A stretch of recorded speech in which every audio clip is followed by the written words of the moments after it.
సృష్టికి మూలం హిందూ ధర్మం. విశ్వాంబరమై వెలిగే తేజం మనదే మనదే మనదేలే.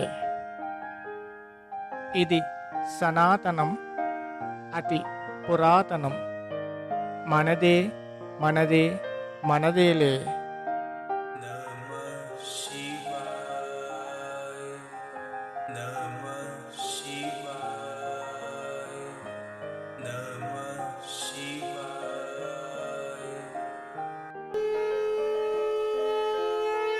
మూర్ఖత్వం కాదు, మూఢత్వం కాదు, ముక్కంటి తత్వం మాది.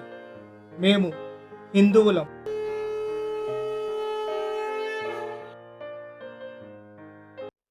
తీపితో చంపేసే సమాజంలో బ్రతుకుతున్నాం. మాటలకు తేనె పూసి విషాన్ని తినిపించే వారి మధ్య బ్రతుకుతున్నాం. సాక్ష్యం లేనిదే సత్యం కూడా చావు భయంతో కాలం కాళ్ళ క్రింద భూమి పొరల్లో నిక్షిప్తమై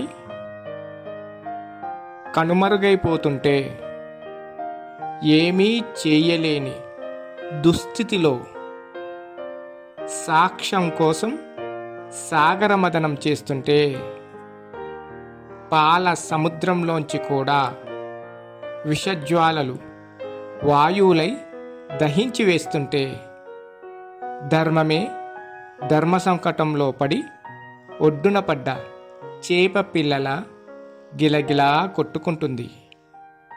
కంటికి కనిపించేదే నిజం, నా కంటికి ఏమీ కనిపించటం లేదు కాబట్టి మీరు చెప్పేదంతా అబద్ధం అంటూ వాదించే మూర్ఖుల మధ్య బ్రతుకుతున్నాం.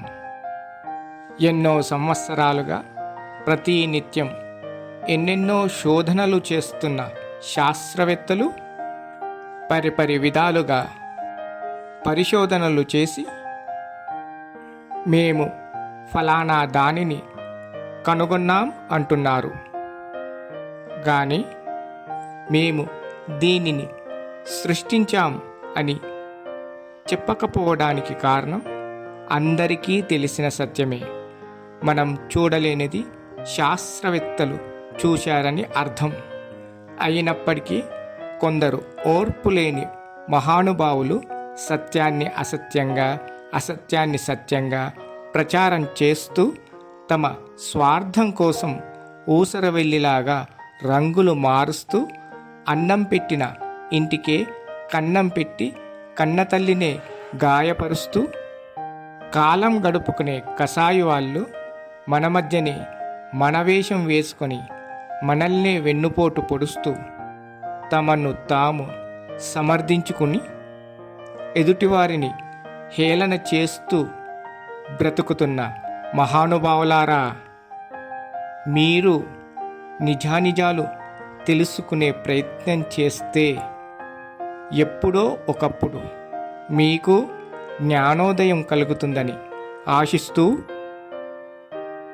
సూటిపోటి మాటలతో సూదులనే సృష్టించి వేదాలను 1000 తలల వేగులుగా మార్చేసి సూటిపోటి మాటలతో సూదులనే సృష్టించి వేదాలను 1000 తలల వేగులుగా మార్చేసి సోదాలను చేస్తున్న సోమరితనమా. ఎదుటివారి కంచంలో ఎంగిలి మెతుకులు చూసి ఆశపడి దొంగిలించి మతమార్పిడి చేసుకొని ఎదుటివారి కంచంలో ఎంగిలి మెతుకులు చూసి ఆశపడి దొంగిలించి మతమార్పిడి చేసుకొని మీ గొప్పలు చెప్పుకొనుట వినూత్న గుణమా. కాలమేది మారినా మా వేదం మారలేదు, కాలమేది మారినా మా వేదం మారలేదు. బ్రహ్మ చేతిలో చూడు, నిత్యం మే పూజించే అమ్మ చేతిలో చూడు. బ్రతుకులెలా మారినా మా రీతులు మారలేదు, బ్రతుకులెలా మారినా మా రీతులు మారలేదు. జపాలకే చిహ్నం జపమాల మాదిరా, తపోధనుల జ్ఞానం వరమాల మాదిరా కాదంటారా? అన్యమతస్థుల చేతుల్లో కూడా నిత్యం జపస్థాన గౌరవాన్ని పొందే జపమాల సనాతన ధర్మం యొక్క చిహ్నం కాదనే వారు ఎవరైనా ఉన్నారా?